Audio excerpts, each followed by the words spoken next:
उससे मेरा कोई खास परिचय नहीं था। शादी से पहले जिस ऑफिस में काम करती थी वही था वह। आज फ्रेंच क्लास अटेंड करते वक्त उससे मुलाकात हुई। पति के कहने पर अपने फ्री टाइम का सदुपयोग करने के विचार से मैंने यह क्लास ज्वाइन की थी। हाय, वह चमकती आंखों के साथ अचानक मेरे सामने आ खड़ा हुआ। मैं मुस्कुरा उठी। ओह तुम, so nice to meet you. नाम याद नहीं आ रहा था मुझसे उसका। उसने स्वयं अपना नाम याद दिलाया। अंकित, पहचाना आपने? हाँ हाँ, बिल्कुल याद है मुझे। मैंने यह बात जाहिर नहीं होने दी कि मुझे उसका नाम भी याद नहीं। और सब कैसा है, उसने पूछा। फाइन, यहीं पास में मेरा घर है। पति आर्मी में है, 2 बेटियां हैं। बड़ी 7वीं कक्षा में और छोटी 3री कक्षा में पढ़ती है। वाह ग्रेट। वह अब मेरे साथ चलने लगा था। मैं 2 सप्ताह पहले ही दिल्ली आया हूँ। वैसे मुंबई में रहता हूँ। मेरी कंपनी ने 6 माह के प्रोजेक्ट वर्क के लिए मुझे यहाँ भेजा है। सोचा फ्री टाइम में यह क्लास भी ज्वाइन कर लूँ। गुड। अच्छा अंकित, अब मैं चलती हूँ। यहीं से ऑटो लेना है होगा मुझे। Okay bye. वह चला गया। मैं घर आ गई। अगले 2 दिनों की छुट्टी ली थी मैंने। मैं घर के कामों में पूरी तरह व्यस्त रही। बड़ी बेटी का जन्मदिन था और छोटी का नए स्कूल में दाखिला कराना था। 2 दिन बाद क्लास पहुंची तो अंकित फिर सामने आ गया। आप 2 दिन आई नहीं। मुझे लगा कहीं क्लास तो नहीं छोड़ दी। नहीं, घर में कुछ काम था। वह चुपचाप मेरे पीछे वाली सीट पर बैठ गया। क्लास के बाद निकलने लगी तो फिर मेरे सामने आ गया। कॉफ़ी? नो, घर जल्दी जाना है। बेटी आ गई होगी और फिर पति आज डिनर भी बाहर कराने वाले हैं। मैंने उसे टालना चाहा। ओके, चलिए ऑटो तक छोड़ देता हूँ, वह बोला। मुझे अजीब लगा, फिर भी साथ चल दी। कुछ देर तक दोनों खामोश रहे। मैं सोच रही थी यह तो दोस्ती की फिराक में है, जबकि मैं सब कुछ बता चुकी हूँ। पति हैं, बच्चे हैं मेरे, आखिर चाहता क्या है। तभी उसकी आवाज़ सुनाई दी। आपको किरण याद है? हाँ याद है, वही ना जो आकाश सर की पीए थी। हाँ पता है, वह कनाडा शिफ्ट हो गई है। अपनी कंपनी खोली है वहाँ। सुना है किसी करोड़पति से शादी की है। गुड, काफ़ी ब्रिलियंट थी वह। हाँ, मगर उसने एक काम बहुत गलत किया। अपने प्यार को अकेला छोड़कर चली गई। प्यार? कौन? आकाश? हाँ, बहुत चाहते थे उसे। मैं जानता हूँ, वे किरण के लिए जान भी दे सकते थे, मगर आज के ज़माने में प्यार और जज्बात की कदर ही कहाँ होती है। अच्छा मैं चलती हूँ, कहा मैं ऑटो वाले को रोका और उसमें बैठ गई। वह भी अपने रास्ते चला गया। मैं सोचने लगी, आजकल बड़ी बातें करने लगा है, जबकि पहले कितना खामोश रहता था। मैं और मेरी दोस्त रिचा अक्सर मजाक उड़ाते थे इसका, पर आज तो बड़े जज्बातों की बातें कर रहा है। मैं मन ही मन मुस्कुरा उठी। फिर पूरे रास्ते उस पुराने ऑफिस की बातें ही सोचती रही। मुझे समीर याद आया। बड़ा हैंडसम था। ऑफिस की सारी लड़कियां उस पर फिदा थीं। मैं भी उसे पसंद करती थी, मगर मेरा डिवोशन तो अजीत की तरफ ही था। यह बात अलग है कि अजीत से शादी के बाद एहसास हुआ कि 4 सालों तक हमने मिलकर जो सपने देखे थे उनके रंग अलग अलग थे।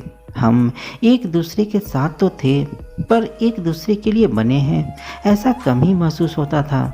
शादी के बाद अजीत की बहुत सी आदतें मुझे तकलीफ़ देती, पर इंसान जिससे प्यार करता है उसकी कमियां दिखती कहाँ है। शादी से पहले मुझे अजीत में सिर्फ अच्छाइयाँ दिखती थी, मगर अब सिर्फ रिश्ता निभाने वाली बात रह गई थी। शादी से पहले मुझे अजीत में सिर्फ अच्छाइयाँ दिखती थी, मगर अब सिर्फ रिश्ता निभाने वाली बात रह गई थी। वैसे मैं जानती हूँ वे मुझे अब भी बहुत प्यार करते हैं, मगर पैसा सदा से उनके लिए पहली प्राथमिकता रही है। मैं भी कुछ उदासीन सी हो गई थी। अब दोनों बच्चियों को अच्छी परवरिश देना ही मेरे जीवन का मकसद रह गया था। अगले दिन अंकित गेट के पास ही मिल गया। पास की दुकान पर गोलगप्पे खा रहा था। उसने मुझे भी इनवाइट किया, पर मैं साफ मना कर अंदर चली गई। क्लास ख़त्म होते ही वह फिर मेरे पास आ गया। चलिए ऑटो तक छोड़ दूँ। कह मैं अनमनी सी उसके साथ चलने लगी। उसने टोका, आपको वो मैसेज याद है जो आपके फ़ोन में अनजान नंबरों से आते थे? हाँ याद है, क्यों? मुझे कैसे पता? मैं चौंकी। दरअसल आप एक बार अपनी फ्रेंड को बता रही थी तो कैंटीन के पास में ही मैं भी बैठा था, अतः सुन लिया। आपने कभी चेक नहीं किया कि उन्हें भेजता कौन है? नहीं, मेरे पास इन फिजूल बातों के लिए वक्त कहाँ था, और फिर मैं ऑलरेडी इंगेज थी। हाँ वह तो मुझे पता है, मेरे एक दो दोस्तों ने बताया था आपके बारे में। सच, आप कितनी खुशहाल हैं, जिसे चाहा उसी से शादी की। हर किसी के जीवन में ऐसा कहाँ होता है। लोग सच्चे प्यार की कद्र ही नहीं करते, या फिर कई दफ़ा ऐसा होता है कि बेतहासा प्यार करने के भी लोग अपने प्यार का इजहार नहीं कर पाते। क्या बात है, कहीं तुम्हें भी किसी से बेतहासा प्यार तो नहीं था? मैं व्यंग से मुस्कुराई तो वह चुप हो गया। मुझे लगा मेरा इस तरह हंसना उसे बुरा लगा है। शुरू से देखा था मैंने, बहुत भावुक था वह। छोटी छोटी बातें भी बुरी लग जाती थी। व्यक्तित्व भी साधारण सा था, ज़्यादातर अकेला ही रहता। गंभीर मगर शालीन था। उसके 2-3 ही दोस्त थे, उनके काफ़ी करीब भी था, मगर उसे इधर उधर वक्त बर्बाद करते या लड़कियों से हंसी मजाक करते कभी नहीं देखा था। मैं थोड़ी सीरियस होकर बोली, अंकित तुमने बताया नहीं, तुम्हारे कितने बच्चे हैं और पत्नी क्या करती है? मैडम आपकी मंजिल आ गई। उसने मुझे टालना चाहा। ठीक है, पर मुझे जवाब दो। मैंने जिद की तो वह मुस्कुराते हुए बोला, मैंने अपना जीवन एक एनजीओ के बच्चों के नाम कर दिया है। मगर क्यों? शादी क्यों नहीं की? क्योंकि हर किसी की ज़िंदगी में प्यार नहीं लिखा होता, और बिना प्यार शादी को मैं समझौता मानता हूँ। फिर समझौता मैं कभी करता नहीं। वह चला गया। मैं पूरे रास्ते उसी के बारे में सोचती रही। मैं पुराने ऑफिस में अपनी ही दुनिया में मग्न रहती थी, उसे कभी अहमियत नहीं दी। मैं उसके बारे में और जानने को उत्सुक हो रही थी। मुझे उसकी बातें याद आ रही थी। मैं सोचने लगी, उसने मैसेज वाली बात क्यों कही? मैं तो भूल भी गई थी। वैसे वे मैसेज बड़े प्यारे होते थे। 3-4 महीनों तक रोज़ 1 या 2 मैसेज मुझे मिलते, अनजान नंबरों से। 1-2 बार मैंने फ़ोन भी किया, मगर कोई जवाब नहीं मिला। घर पहुंचकर मैं पुराना फ़ोन ढूंढने लगी। स्मार्टफ़ोन के आते ही मैंने पुराने फ़ोन को रिटायर कर दिया था। 10 सालों से वह फ़ोन मेरी अलमारी के कोने में पड़ा था। मैंने उसे निकालकर उसमें नई बैटरी डाली और बैटरी चार्ज कर उसे ऑन किया। फिर उन्हीं मैसेज को पढ़ने लगी। उत्सुकता उस वक्त भी रहती थी और अब भी होने लगी कि ये मैसेज मुझे भेजे किसने थे। जरूर अंकित इस बारे में कुछ जानता होगा, तभी बात कर रहा था। फिर मैंने तय किया कि कल कुरेद कर उससे यह बात जरूर उगलवाऊंगी। पर अगले 2-3 दिनों तक अंकित नहीं आया। मैं परेशान थी, रोज़ बेसब्री से उसका इंतज़ार करती। चौथे दिन वह दिखा, मुझसे रहा नहीं गया तो मैं उसके पास चली गई। फिर पूछा, अंकित इतने दिन कहाँ थे? वह चौंका, मुझे करीब देखकर थोड़ा शक पकाया। फिर बोला, तबीयत ठीक नहीं थी। तबीयत तो मेरी भी कुछ महीनों से ठीक नहीं रहती। क्यों, क्या हुआ? उसने चिंतित स्वर में पूछा। बस किडनी में कुछ प्रॉब्लम है। अच्छा, तभी आपके चेहरे पर थकान और कमजोरी सी नज़र आती है। मैं सोच भी रहा था कि पहले जैसी रौनक चेहरे पर नहीं दिखती। हाँ, दवा जो खा रही हूँ, मैंने कहा। फिर सहज ही मुझे मैसेज वाली बात याद आई। मैंने पूछा, अच्छा अंकित, यह बताओ कि वे मैसेज कौन भेजता था मुझे? क्या तुम जानते हो उसे? वह मेरी तरफ एकटक देखते हुए बोला, हाँ, असल में मेरा एक दोस्त था, बहुत प्यार करता था आपसे, पर कभी कह नहीं पाया।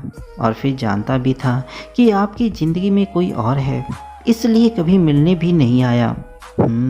मैंने लंबी सांस ली। अच्छा, अब कहाँ है तुम्हारा वह दोस्त? वह मुस्कुराया। अब निधि, वह इस दुनिया की भीड़ में कहीं खो चुका है और फिर आप भी तो अपनी ज़िंदगी में खुश हैं। आपको परेशान करने वह कभी नहीं आएगा। यह सही बात है अंकित, पर मुझे यह जानने का हक तो है कि वह कौन है और उसका नाम क्या है। वक्त आया तो मैं उसे आपसे मिलवाने जरूर लाऊंगा, मगर फिलहाल आप अपनी ज़िंदगी में खुश रहिए। मैं अंकित को देखती रह गई कि यह इस तरह की बातें भी कर सकता है। मैं मुस्कुरा उठी। क्लास ख़त्म होते ही अंकित मेरे पास आया और ऑटो तक मुझे छोड़कर चला गया। उस शाम तबीयत ज़्यादा बिगड़ गई। 2-3 दिन मैंने पूरा आराम किया। चौथे दिन क्लास के लिए निकली तो बड़ी बेटी भी साथ हो ली। उसकी छुट्टी थी। उसी रास्ते उसे दोस्त के यहाँ जाना था। इंस्टीट्यूट के बाहर ही अंकित दिख गया। मैंने अपनी बेटी का उससे परिचय कराते हुए बेटी से कहा, बेटा ये हैं आपके अंकित अंकल। तभी अंकित ने बैग से चॉकलेट निकाला और फिर बेटी को देते हुए बोला, बेटा देखो अंकल आपके लिए क्या लाए हैं। थैंक यू अंकल, उसने खुशी से चॉकलेट लेते हुए कहा। अंकल आपको कैसे पता चला कि मैं आने वाली हूँ? अरे बेटा यह सब तुम महसूस करने की बात है। मुझे लग रहा था कि आज तुम मम्मी के साथ आओगी। वह मुस्कुरा उठी। फिर हम दोनों को बाय बाय कहकर अपने दोस्त के घर चली गई। हम अपनी क्लास में चले गए। अंकित अब मुझे काफ़ी भला लगने लगा था। किसी को करीब से जानने के बाद ही उसकी असलियत समझ में आती है। अंकित भी अब मुझे एक दोस्त की तरह ट्रीट करने लगा, मगर हमारी बातचीत और मुलाकातें सीमित ही रहीं। इधर कुछ दिनों से मेरी तबीयत ज़्यादा खराब रहने लगी थी। फिर एक दिन अचानक मुझे हॉस्पिटल में दाखिल होना पड़ा। सभी जांचें हुई। पता चला कि मेरी एक किडनी बिल्कुल ख़राब हो गई है। दूसरी तो पहले ही बहुत वीक हो गई थी, इसलिए अब नई किडनी की ज़रूरत थी, मगर मुझसे मैच करती किडनी मिल नहीं रही थी। सब परेशान थे। डॉक्टर भी प्रयास में लगे थे। एक दिन मेरे फ़ोन पर अंकित की कॉल आई। उसने मेरे इतने दिनों से क्लास में ना आने पर हाल चाल पूछने के लिए फ़ोन किया था। फिर पूरी बात जान उसने हॉस्पिटल का पता लिया। मुझे लगा कि वह मुझसे मिलने आएगा, मगर वह नहीं आया। सारे रिश्तेदार मित्र मुझसे मिलने आए थे। एक उम्मीद थी कि वह भी आएगा, मगर फिर सोचा कि हमारे बीच कोई ऐसी दोस्ती तो थी नहीं, बस एक दूसरे से पूर्व परिचित थे, इसलिए थोड़ी बहुत बातचीत हो जाती थी। ऐसे में वह अपेक्षा करना कि वह आएगा मेरी ही गलती थी। समय के साथ मेरी तबीयत और बिगड़ती गई। किडनी का इंतज़ाम नहीं हो पा रहा था। फिर एक दिन पता चला कि किडनी डोनर मिल गया है। मुझे नई किडनी लगा दी गई। सर्जरी के बाद कुछ दिन मैं हॉस्पिटल में ही रही। थोड़ी ठीक हुई तो घर भेज दिया गया। फ्रेंच क्लासेस पूरी तरह छूट गई थी। सोचा एक दफ़ा अंकित से फ़ोन करके पूछ लूँ कि क्लास और कितने दिन चलेगी। फिर यह सोचकर कि वह तो मुझे देखने तक नहीं आया, मैं भला उसे फ़ोन क्यों करूँ। अपना विचार बदल दिया। समय बीतता गया। अब मैं पहले से काफ़ी ठीक थी, फिर भी पूरी आराम की हिदायत थी। एक दिन शाम को अजीत मेरे पास बैठे हुए थे कि तभी फ्रेंच क्लासेस का जिक्र हुआ। अजीत ने सहसा ही मुझसे पूछा, क्या अंकित तुम्हारा प्यारा दोस्त था? क्या रिश्ता है तुम्हारा उससे? आप ऐसे क्यों पूछ रहे हैं? मैंने चौंकते हुए कहा, अब ऐसे तो कोई अपनी किडनी देता ना। किडनी डोनर और कोई नहीं, अंकित नाम का व्यक्ति था। उसने मुझे बताया कि वह तुम्हारे साथ फ्रेंच क्लास में जाता है और तुम्हें अपनी एक किडनी देना चाहता है। तभी से यह बात मुझे बेचैन किए हुए है, बस इसलिए पूछ लिया। अजीत की आंखों में शक साफ नजर आ रहा था। मैं अंदर तक व्यथित हो गई। अंकित सचमुच केवल क्लास फेलो था और कुछ नहीं। चलो यदि ऐसा है तो अच्छा, वरना अब क्या कहूँ, कहकर वे चले गए। पर उनका यह व्यवहार मुझे अंदर तक बेध गया कि क्या मुझे इतनी भी समझ नहीं कि क्या गलत है और क्या सही। किसी के साथ भी मेरा नाम जोड़ दिया जाए। मैं बहुत देर तक परेशान सी बैठी रही। कुछ अजीब भी लग रहा था। आखिर उसने मुझे किडनी डोनेट की क्यों? दूसरी तरफ मुझसे मिलने भी नहीं आया। बात करनी होगी। सोचते हुए मैंने अंकित का फ़ोन मिलाया, मगर उसने फ़ोन काट दिया। मैं और ज़्यादा चिढ़ गई, फ़ोन पटक कर सिर पकड़कर बैठ गई। तभी अंकित का मैसेज आया, मुझे माफ़ कर देना निधि, मैं आपसे बिना मिले चला आया। कहा था ना मैंने कि दीवानों को अपने प्यार की खातिर कितनी भी तकलीफ़ सहनी मंजूर होती है, मगर वे अपनी मोहब्बत की आंखों में तकलीफ़ नहीं सह सकते, इसलिए मिलने नहीं आया। मैं हैरान सी उसका यह मैसेज पढ़कर समझने का प्रयास करने लगी कि वह कहना क्या चाहता है, मगर तभी उसका दूसरा मैसेज आ गया। आपसे वादा किया था ना मैंने कि उस मैसेज भेजने वाले का नाम बताऊंगा। दरअसल मैं ही आपको मैसेज भेजा करता था। मैं आपसे बहुत प्यार करता हूँ। आप जानती हैं ना कि इंसान जिससे प्यार करता है उसके आगे बहुत कमज़ोर महसूस करने लगता है। बस यही समस्या है मेरी। एक बार फिर आपसे बहुत दूर जा रहा हूँ। आप अब बुढ़ापे में ही मुलाकात करने आऊँगा, पर उम्मीद करता हूँ इस दफ़ा आप मेरा नाम नहीं भूलेंगी। Good bye. अंकित का यह मैसेज पढ़कर मेरी समझ में नहीं आ रहा था कि मैं मुस्कुराऊं या रोऊं। अंदर तक एक दर्द मेरे दिल को बेध गया था। सोच रही थी मेरे लिए ज़्यादा गहरा प्यार किसका है, अजीत का, जिन्हें मैंने अपना सब कुछ दे दिया फिर भी वे मुझ पर शक करने से नहीं झुके, या फिर अंकित का, जिससे मैंने अपना एक पल भी नहीं दिया मगर उसने आजीवन मेरी खुशी चाही। तो दोस्तों, आपको यह कहानी कैसी लगी मुझे कमेंट में ज़रूर बताइएगा। चैनल में नए हो तो वीडियो को एक लाइक और चैनल को सब्सक्राइब जरूर कीजिएगा। तो मिलते हैं दोस्तों अपनी अगली वीडियो में, तब तक के लिए जय हिंद।